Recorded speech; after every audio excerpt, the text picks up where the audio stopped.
અમરેલી જિલ્લામાં રવિ પાકનું મબલક ઉત્પાદન ખેડૂતોએ મેળવ્યું છે।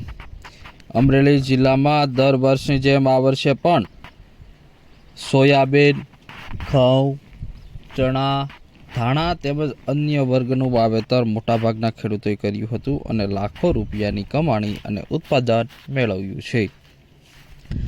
દર વર્ષે મોટાભાગના ખેડૂતો રવિ પાકમાં સૌથી વધુ ઉત્પાદન આપતા ચણાનું વાવેતર કરતા હોય છે। ચાલુ વર્ષે પણ મોટાભાગના ખેડૂતોએ ચણા અને ધાણાનું વાવેતર કર્યું હતું, તો સાથે જ મસાલા વર્ગમાં જીરુંનું પણ વાવેતર કરવામાં આવ્યું હતું। સારી એવી કમાણી મેળવી હતી। આજે સાવરકુંડલા માર્કેટિંગ યાર્ડમાં સિંગ મઠડીનો ભાવ 901 રૂપિયાથી 1201 રૂપિયા નોંધાયો હતો।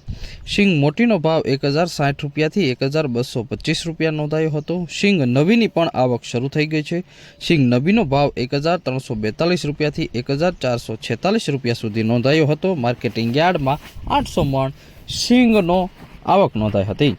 તો તલ સફેદનો ભાવ 2600 રૂપિયાથી 2781 રૂપિયા નોંધાયો હતો, જ્યારે તલ કાળાનો ભાવ 3200 રૂપિયા નોંધાયો હતો। જીરુંનો ભાવ 2700 રૂપિયાથી 4400 રૂપિયા સુધી નોંધાયો હતો। કપાસનો ભાવ 1250 રૂપિયાથી 1480 રૂપિયા સુધી નોંધાયો હતો। ઘઉં લોકોનો ભાવ 480 રૂપિયાથી 553 રૂપિયા સુધી નોંધાયો હતો।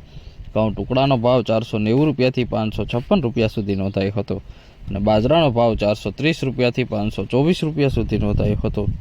જુવારનો ભાવ 450 રૂપિયાથી 667 રૂપિયા સુધી નોંધાયો હતો।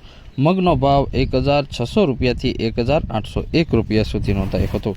મોટાભાગના ખેડૂતો માર્કેટિંગ યાર્ડ ખાતે પહોંચ્યા હતા, સારા ભાવ મેળવ્યા હતા। માર્કેટિંગ યાર્ડ ખાતે ચણાની આવક નોંધાઈ હતી। ચણાનો ભાવ 1140 રૂપિયાથી 1230 રૂપિયા નોંધાયો હતો। દેશી ચણાનો ભાવ 1100 રૂપિયાથી 1360 રૂપિયા સુધી નોંધાયો હતો। તુવેરનો ભાવ 1800 રૂપિયાથી 2215 રૂપિયા નોંધાયો હતો। એરડીનો ભાવ 1000 રૂપિયાથી 1030 રૂપિયા સુધી નોંધાયો હતો। મેથીનો ભાવ 841 રૂપિયાથી 921 રૂપિયા સુધી નોંધાયો હતો। રાઈ અને રાયડાનો ભાવ 850 રૂપિયાથી 1300 રૂપિયા સુધી નોંધાયો હતો। તો ધાણાનો ભાવ 1200 રૂપિયાથી 1451 રૂપિયા સુધી નોંધાયો હતો। સોયાબીનનો ભાવ 800 રૂપિયાથી 853 રૂપિયા સુધી નોંધાયો હતો। માર્કેટિંગ યાર્ડમાં સૌથી વધુ ઘઉંની આવક નોંધાઈ હતી। આજે સાવરકુંડલા માર્કેટિંગ યાર્ડમાં 1915 મણ ઘઉંની આવક નોંધાઈ હતી। તો ચણા દેશી અને સામાન્ય ચણાનો 900 મણની આવક નોંધાઈ હતી। મોટી માત્રામાં ચણાની પણ આવક નોંધાઈ હતી। તો સાથે જ આજે માર્કેટિંગ યાર્ડ સાવરકુંડલા ખાતે 800 મણ કપાસની પણ આવક નોંધાઈ હતી।